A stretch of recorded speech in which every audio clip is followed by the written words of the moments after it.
Today is January 17, 2022, and this is the Archives of Iowa Broadcasting Oral History Project. I'm Paul Yeager, along with producer Cliff Brockman. Today, we're speaking with Roger Riley, who, as we speak today, is a WHO-TV reporter. He's been a TV guy, had a little radio in there all across Iowa. And Roger, let's just start at the beginning. Norway, Iowa is your hometown.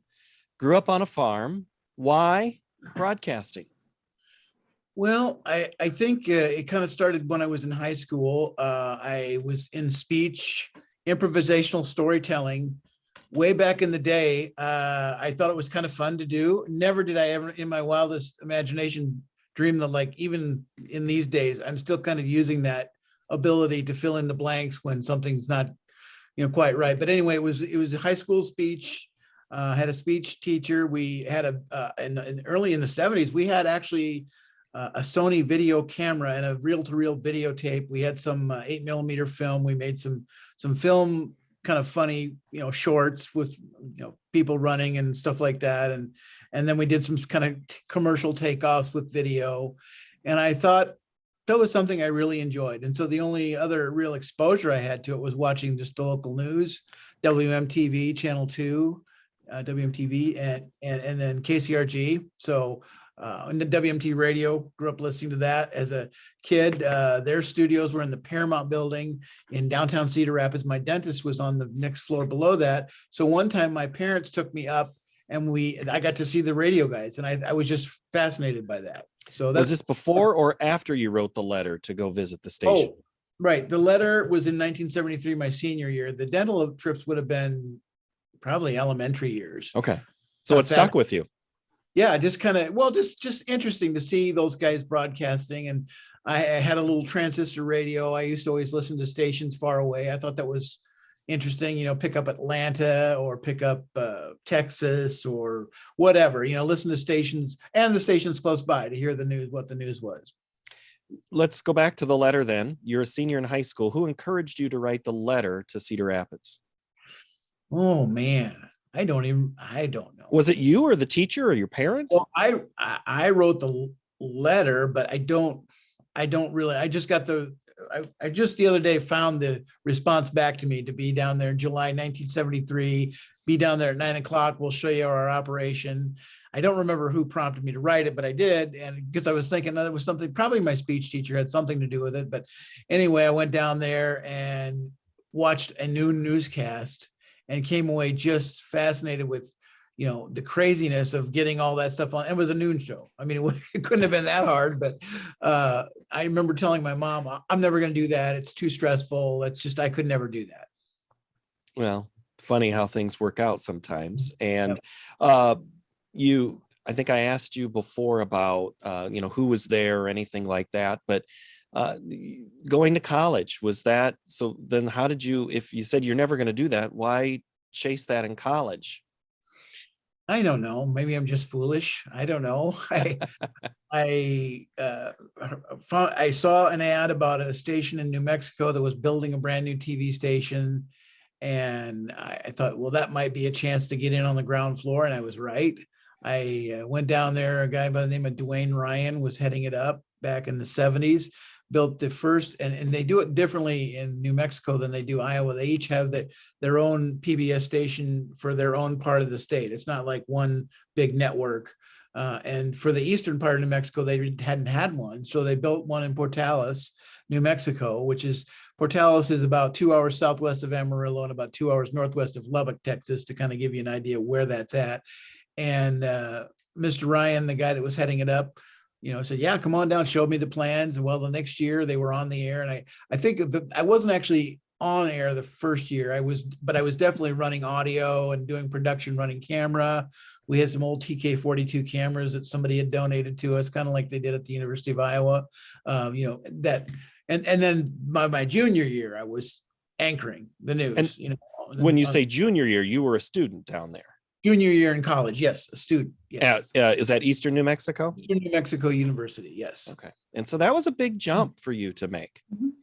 It was, but when you're young, you think you have this feeling like you're going to do anything. You can be anything and do anything. And Dan Rather was the hot White House correspondent back in those days, and I thought, well, that would be great to do that. I thought that would be something that would be really cool. And but you take it one step at a time. First step is to get in the once you get a degree is to get in the industry, and that can be kind of difficult sometimes. And was it difficult for you? I think you had to write some letters. It was. I thought I had this degree. I would been on the air. I would look back at those days and think I was probably pretty bad, but still, I thought I would land something, and I applied at all the stations in Iowa, all the markets. I got zero, nothing. Nobody really wanted me to do that. So I came home my senior after graduating. I came home and was on the farm in the summer, and one of my good friends, his father passed away, and so I went back to New Mexico for the funeral. And while I was there, I heard about a job opening in Tucumcari, New Mexico, at the newspaper, the Quay County Sun. And I thought, well, I got to break in somewhere. So I went up there and interviewed, and I got a job, got hired, was writing about, just whatever in Tucumcari. And then I was there a short time, and then I was able to land my first TV job in Roswell. You talked a little bit about equipment before when the new PBS station started. What was it like there in Roswell for equipment wise? Well, yeah, the station when I started in Roswell had burned down, so they had to purchase some new equipment.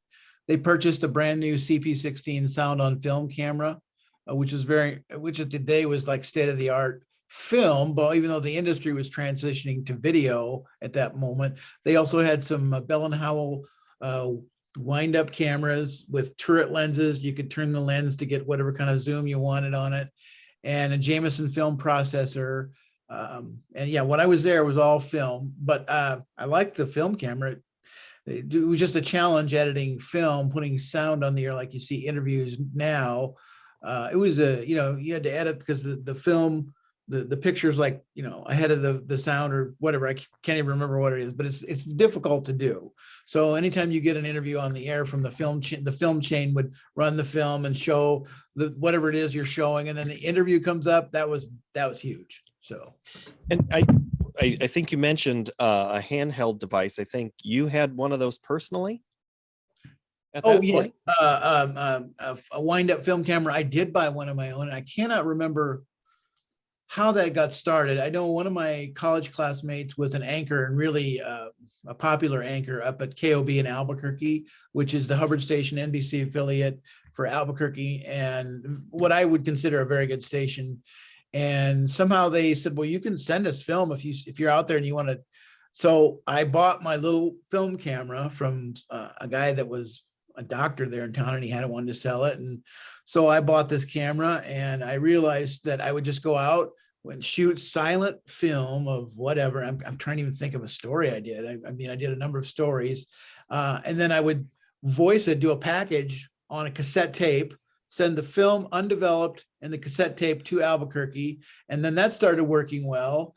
And then somehow I got in with the stations in Amarillo and El Paso. They were owned by the same company. So I sent things to them, and they would send me money. And it was like, I can't remember what I got paid. It was maybe $35, $50 a story I got paid, and for me, it was the prestige of getting my work out there. And then one of the main photographers at Albuquerque worked with me on shooting print wide, medium, tight. How do you, because I'd never had anybody professional. I didn't do there was no internships. Internships back in those days I suppose they were around, but I was never aware of any at my school. We didn't have that. So I had to literally learn on the job and make a lot of mistakes on the job. Are you sending these freelance stories via the mail or a courier service? And I'm just curious. And the only reason I asked that, Roger, is for the time that it took from when it left to you to when it reached Albuquerque and made it on the air. It wasn't minutes. It was probably hours or days, right? Oh, absolutely, Paul. Because back in those days, it wasn't like we had the internet. It wasn't like everything was instant. It was like, hey, a story from Southeast New Mexico. We don't have one of those. Now, that whole market's changed, and they have I don't know if they have a bureau there or not, but I see on their website, they regularly get stories from down there. And with the internet, you can send stories from anywhere. But back in those days, that wasn't the case, all through my career when there were, I had to figure out how to get the video to the station if I didn't have a microwave truck or a satellite or the internet. Before all that, how did you do it? You either drove it or you sent it. There was two ways of doing it. Your personal life and your professional life kind of merged one Friday night, or one night you were out on the town and a fire broke out. Yes, I had gone back to my school. Portales was in the viewing area of Roswell, where I went to school. It was about roughly 2 hours from Roswell, and they were having some kind of a banquet there. And my friends, my good friends there said, "Hey, come on back for the banquet," and he said, "You can take my sister as a date." So, and I liked his sister. She was nice. So she went with me. We went to this banquet. And as soon as we got out, we saw this black cloud of smoke coming from downtown Portales. And I had packed my film camera. I don't know. I just had it. And I went down and I shot a bunch of film of the fire. And I said, I need to get this on the air. And so I told my date, hey, sorry, I got to go. And eventually I did come back to Portales later, but went back and got that on the air. And that was my first real understanding that spot news can happen, basically anytime, anywhere, that you need to always be ready. And in these days now, with everybody has a phone in their pocket, you're always ready. We journalists are everywhere. We'll get to how that has changed in a moment, but I want to figure out how you got from, you moved from New Mexico and decided to come back to Iowa. Yeah, I missed Iowa. I missed seeing my family. And so I came home and was interviewing with a guy named Grant Price in Waterloo.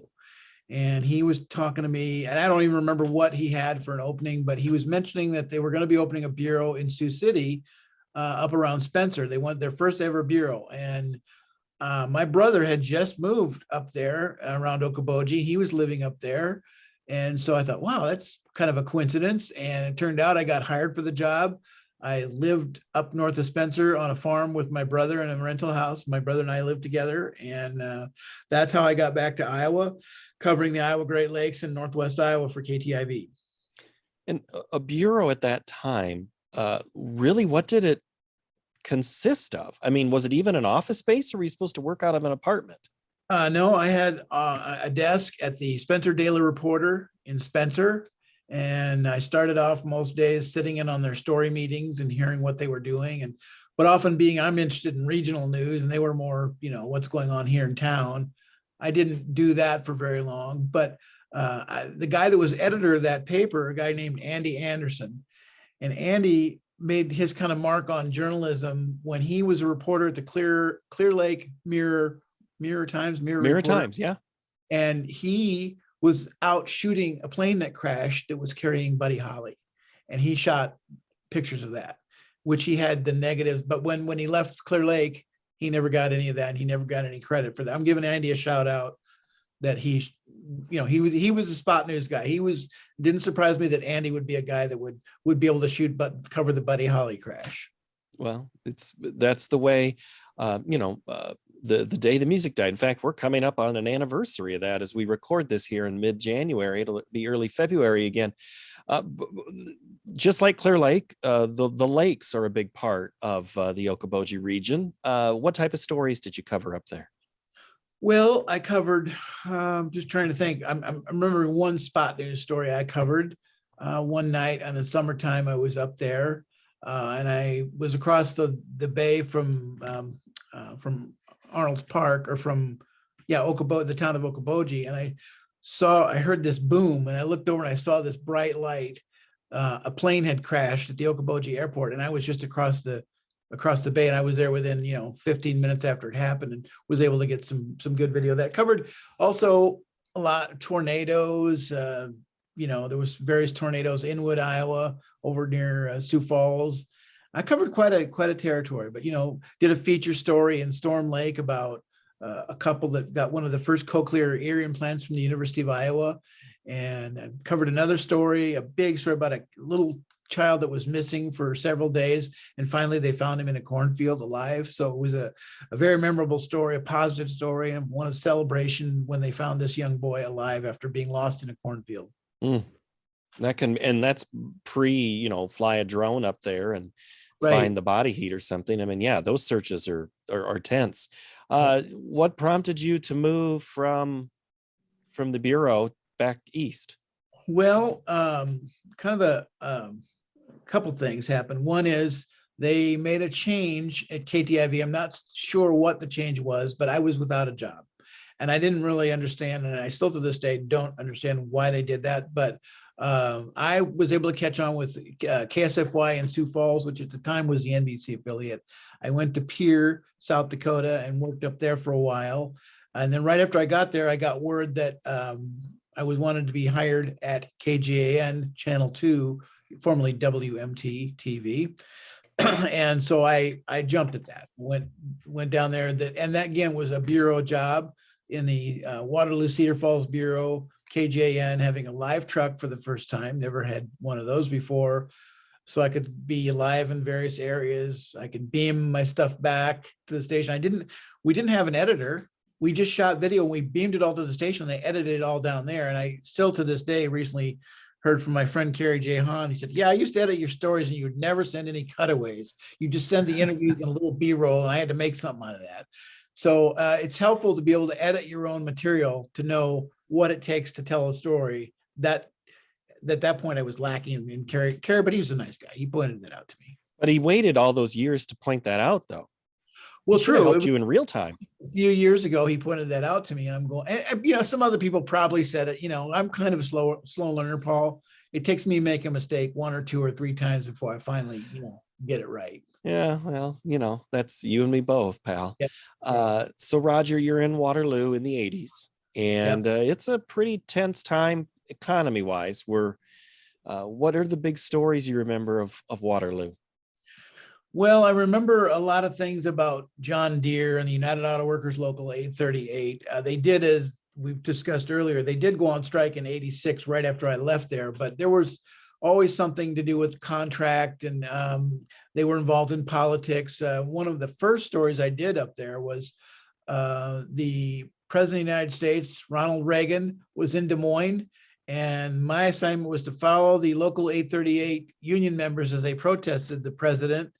And they were protested at some locations in Des Moines. And I can remember walking down Grand Avenue and the road was all closed off. And here came the presidential motorcade. And I saw Reagan in there waving, and that was my first time ever seeing a president. So I thought, wow.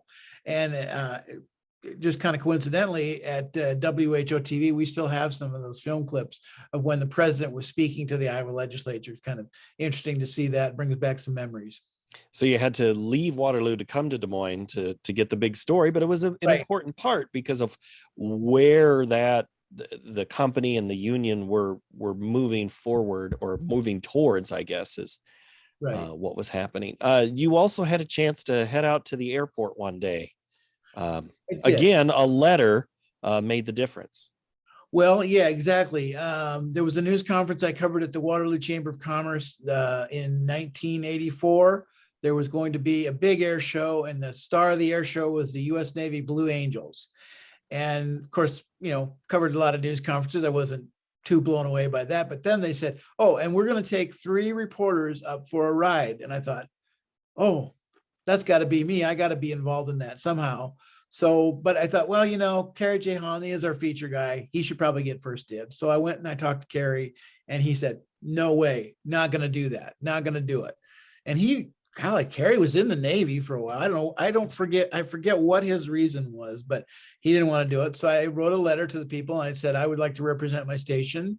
And the other stations, I guess one station in particular sent, everybody at the station sent them a letter.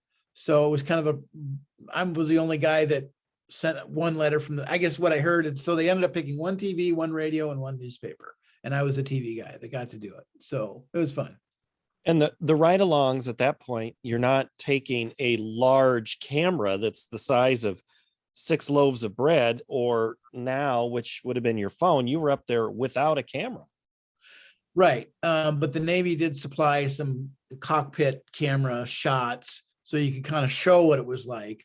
And then we showed a little bit from the ground. We shot some of the maneuvers from the ground. But yeah, it was hard it would have been great to have a GoPro in there, but GoPros weren't invented yet. When you get back onto the ground, you need to keep shooting. Kerry J is up there, and you have to help with the story. Yeah, it's a team effort. I felt like I got to do my thing, and I was just thrilled tickled to get to do it. And then a guy named Dean Sherm was shooting the story with of Carrie's wing walking.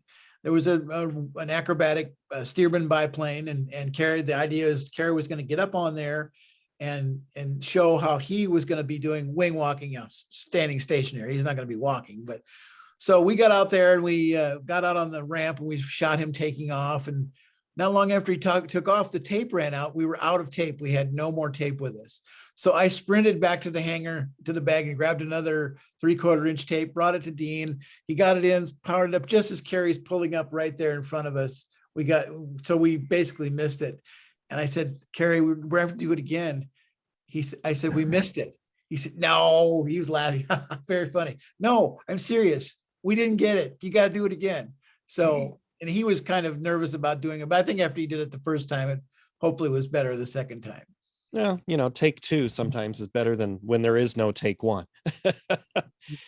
So then it's time to is it time to move again? And where are you off to next? Yeah, I was basically went through some, working in TV back in those days, you had some job security, but not a lot. And so they were wanting to move me out of that job. And I don't know all the reasons why, but I started producing. I started being a producer. And I looked at that at the time as a promotion, although in retrospect, I found out I didn't like producing as much.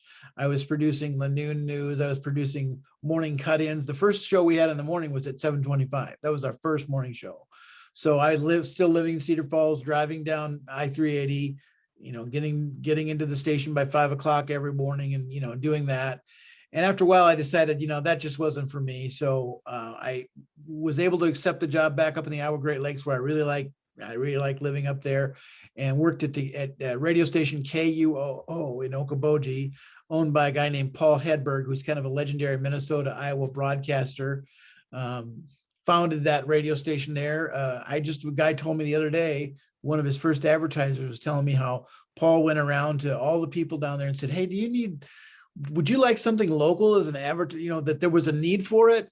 And this guy he was running I think a furniture or some kind of a shop. He said, yeah, I advertise on the stations out of town, and then they go to the local, they don't come to my store, they go to their store in their town and buy it. So that's what kind of drove Paul to start this radio station, and they wanted to serve Spencer. So I was living in Spencer, and I was doing radio newscasts from Spencer and also selling advertising time. And that was an interesting time too, to do something like that, because I'd never done that before. Again, it's all comes back to Spencer for you. Yeah, exactly. You end up in Ames at WOI then, right? Yes, getting close to there.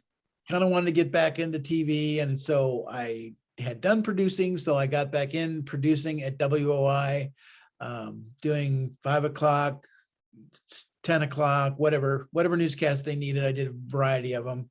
And then I kind of started dabbling in shooting, and I kind of gradually moved more to shooting and reporting away from producing when they realized I could do that. So that was nice. That was fun. But again, on circumstances that you don't know, I mean, it's documented now. You're the last one to shut the lights out there in Ames. Right. And I should say that the big story we did cover there was the floods of '93 was probably the big story. Yeah. But yeah, then all the sale of WOI came about, the Board of Regents, I covered all that. It was interesting. I would say it was just highly political sale. It was not really demonstrated that there was a problem, but it was sold. And yes, everybody left town. The new owners came in, they laid off some people. And I was the last one. I got laid off. I turned the lights off and I was done. And so again, I'm out of television news and looking for something else to do. And we get back into the freelancing bug a little bit, TV work, this time with sports. Yes. Well, WOI had a guy named Bob Helmers who did and Mel Crippen. Those guys had worked together to kind of show how to do ball games, basically basketball games for the Cyclones when they were members of the Big 8 conference. And they had done lots and lots and lots of games. And then it kind of evolved over, and then ESPN got involved. But anyway, they always needed help. And Bob said, well, we could always use help on camera. We always need somebody to run camera. So I started doing that. And it was interesting and fun, and, fun to be at Cyclone games, Hawkeye games, you and I, Drake occasionally. But I eventually kind of moved out of that and to what they call stage manager, working with the announcers, guys like you, Paul. Working with people that are doing and just helping them do, I don't really help them with much of their game knowledge, but just like, what time are we going to rehearse? What time, I kind of keep them honest, communicate on behalf of the producer to them when they're not on their headsets. I'd say, hey, we got 5 minutes, we're going to rehearse. Because as you know, they like to rehearse the open. They like it to look nice coming on air. Coming on air is the big thing. They want to come on with a splash so that people will stay tuned and watch whatever it is following. You're looking live at Hilton Coliseum. You and Brent Musburger, I think, have worked together a time or two, right? Brent Musburger, Fran Fraschilla. We worked football with Brent. I worked basketball with him, and everybody said, "Oh, he's the big dog. He'll chew you out if you're not careful." And I thought he was very nice. In fact, I said, "Yeah, people say you're tough to work with, Brent. I don't think you're so bad." And he goes, "Yeah, watch out for the producer. The producer's the one that's going to get you." And he was very nice. He always called me young man. If my headphones are on, I'm working. And then that meant that not to interrupt him because, and he working means like looking at graphics, looking at stories they're going to tell during the show. With Brent, it was, if the producers got 10 minutes with him before a show, that was a lot. He was always, posing for pictures and schmoozing with people. And he and Fran Fraschilla, that's what they like to do. So, but yeah. So that's where I learned it from. Just schmooze. Don't work. Don't rehearse. Just be a schmoozer. Yeah. Whatever the game is, doesn't really matter. Just schmooze with people. At what point did WHO-TV come calling, or did you call them? Well, I was out for a while. I freelanced with ESPN. I did a little freelance work for ABC News. I worked with a thing called Access Hollywood. I did some shows for them. And then, eventually it's hard to make a living doing that and not traveling all the time. And I had small kids. So a friend of mine ran a print store here in town, Copyworks, and I worked for him for a while doing that. And then eventually one thing led to another. And some friends of mine told me that WHO needed some help. They were shorthanded. So I went down to help them out. And I found the news director and the assistant news director were people that I liked. And Keith Murphy is the guy that kind of got me hooked up with them. And so I liked working there. And when I'd been doing some things for them for a couple of weeks, they offered me a full-time job and I just stayed on.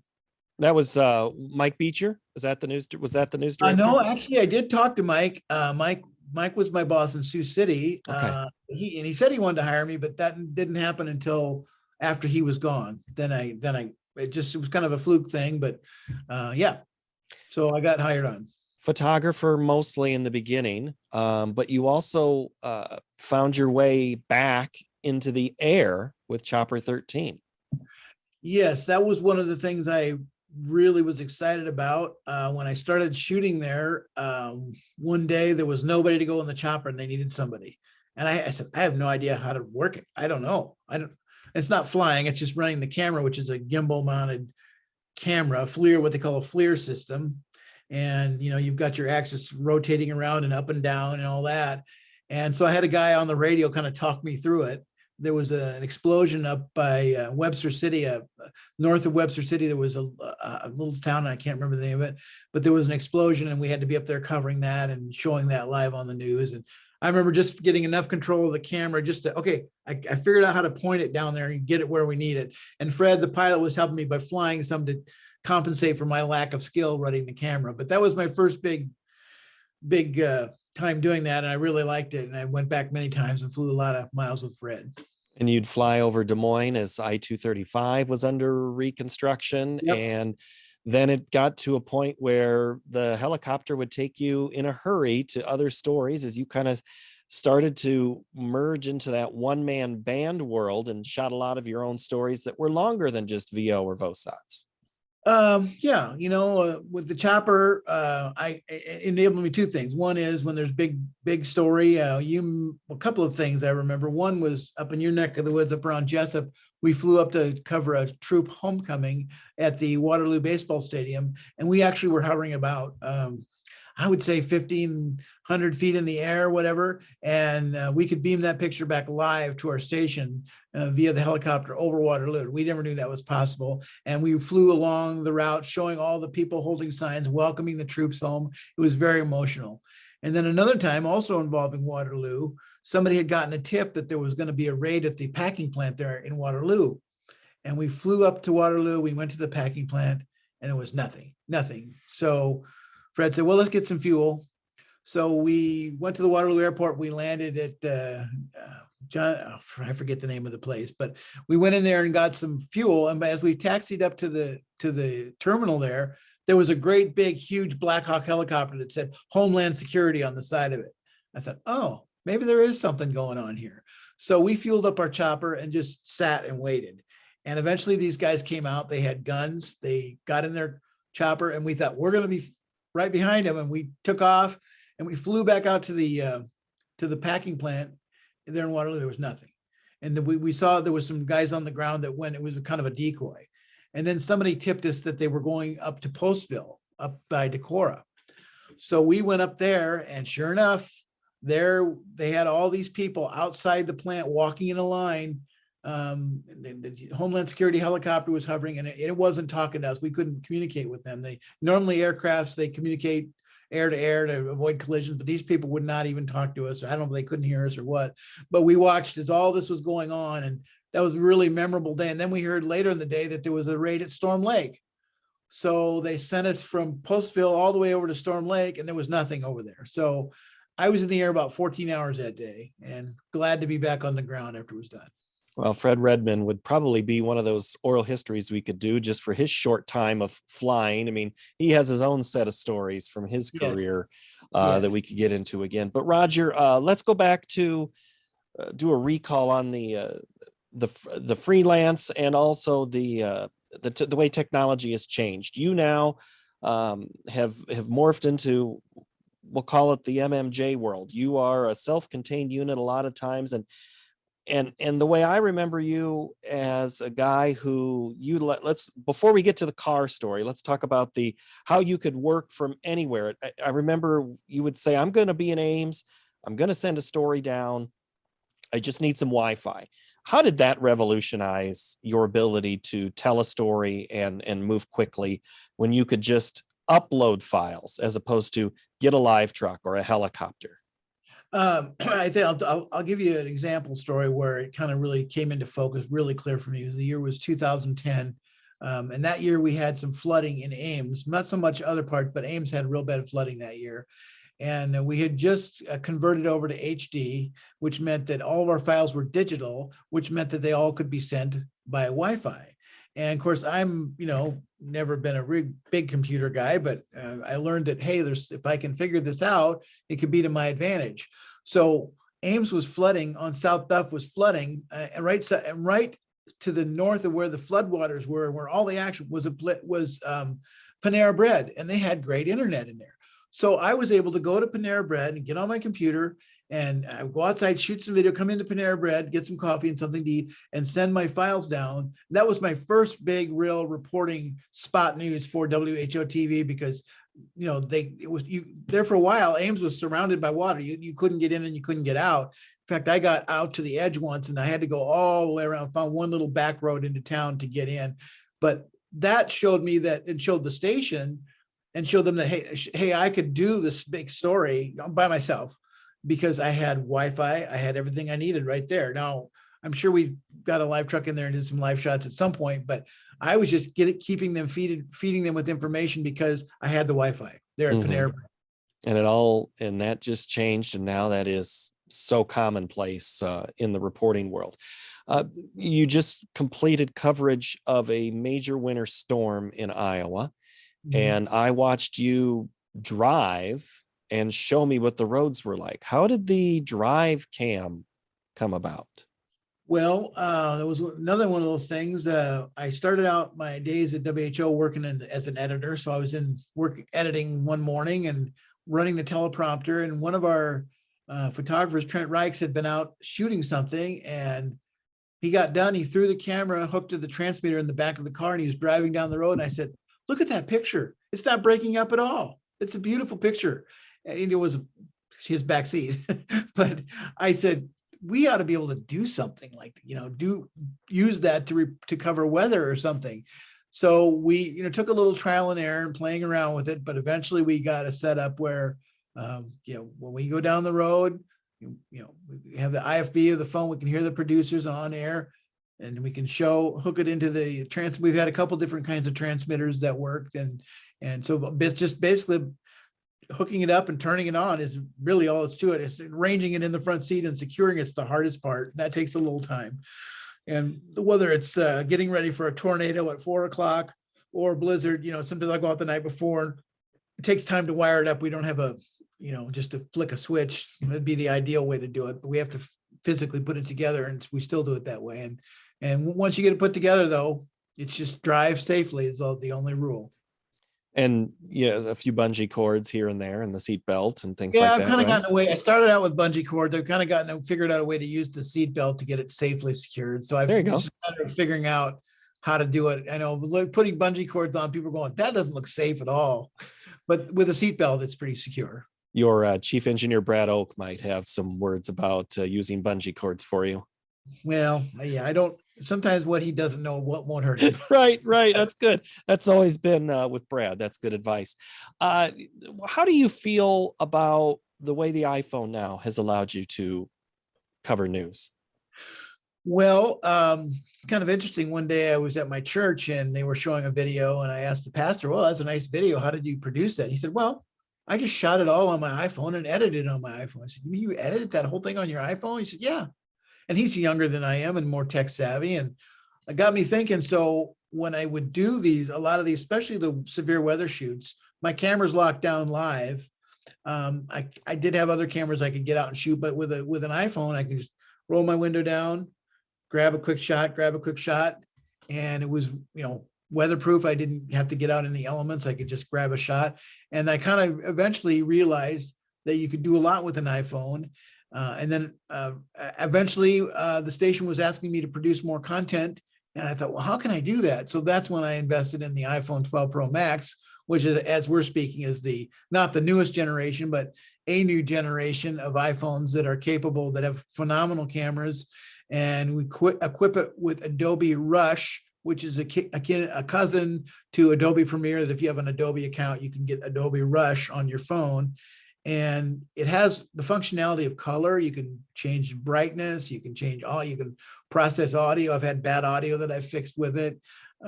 But basically, if you're looking for a quick VO soundbite, you can't fail, because you edit it. And then we have a program called Latitude at our company that you put it on Latitude. It sends it right to the station. It even can play with the file size. If you don't have much bandwidth, it will compress it down, and then compress it or uncompress, whatever it does. I don't know how it works, but it works amazingly.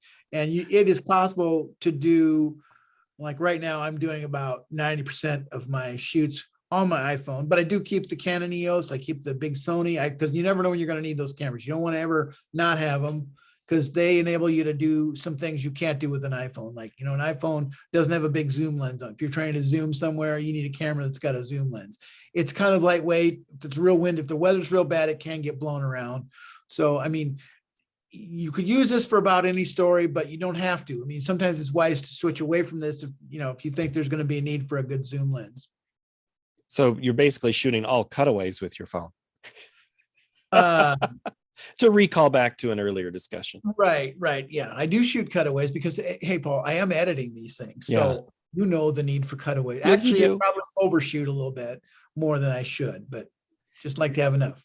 Well, Lee Rouse is famous, your counterpart, for shooting a package, 19 shots, and that's all you need to cover 60 seconds of a story. So he's got the efficiency down. Yeah. I've never put it to numbers like that. I go by gut feel. Yeah. As you reflect on this career, Roger, as you get close to the end of our interview, our time here, what do you think's been good changes and some things you'd like to see come back? Well, I think obviously the technology has been a good change. But with every new wave of technology, whether it's going from film to ENG video, or to iPhones or whatever, every new development, computers, editing on a computer. I mean, 96, I saw the first nonlinear editing, which blew me away. That every new change, it seems like they don't just say, well, it's going to be easy now. they expect more. Back when I was at KGAN, the first newscast of the day was at 7:25 in the morning. Well, now our station, a lot of stations start at 4:30 in the morning. There's an hour at noon. We have 4 o'clock, 5 o'clock, 6 o'clock, 9 o'clock. So there's much, much more to do. And in the current landscape that we're working in, there's less people to do it with. So efficiencies like we've talked about with the iPhone or whatever way you can figure it out, the challenge is to get more done in less time. That's the number one challenge. And some days, and that can be a little frustrating because you have so many things you want to do, but you got some stuff you got to do. You have to do this before you can do the stuff you want to do. And so it's in that sense, it's a real motivator to really continue to try to work hard. But one of my bosses said to me once, Roger, you're known as a hard worker, but you're not always working smart. I go, oh, okay. Well, how can I be smarter? So I've been trying to learn from people about what's the wise thing to do. I mean, hard work's great, but smart work's also great. So it's great to work both of those, and that's how you try to be successful. Well, I always appreciate how you have, I feel, embrace whatever new technology comes along to figure out how to best make those 60 minutes and an hour work to your advantage while you're out on a reporting day. Yeah, can I give one shout out to a guy named Mike Borland, our chief photographer? And Mike has a real skill of finding out the new technology, finding out whatever it is, and explain it to me in a way that I can understand. I said, that's what I like about you, Mike. I don't understand how this new stuff works, but you always explain it. So he said, you'd say, Roger, it's like this. Oh, okay, now I get it. And that's an ability too that he has to discover these new things that we can use. Our new Rode microphones that make me record this interview with a tiny little $200 microphone, and it's just I really appreciate that people like that can help me. Because it's not just me. They supply me with the stuff, and so I have a lot of help. I appreciate that. How many more times are we going to hear Roger Riley reporting live on the side of the road? How much more of that career do you have left, Roger? Well, I kind of make it up as I go, Paul. I really don't know. I'm under contract, and contract could not be renewed. I don't know. I could look. You enjoy it, so you want to keep working. Yeah, I do like working. I do like whether it's telling stories on TV or telling stories. I like to tell stories to my grandkids too. It's like doesn't really matter. I don't really have a set plan, like this is what I'm going to do for sure. I think I kind of take it, one day at a time, basically. That's all we can do, right? Yep. All right. Roger Riley, thank you so very much for your time today. Thank you, Paul, and Cliff Brockman. I thank you guys for doing this. Cliff Brockman, our producer. I'm Paul Yeager. He's Roger Riley. And this has been another installment of the Archives of Iowa Broadcasting Oral History. So thank you so very much for watching, and we'll talk to you all next time.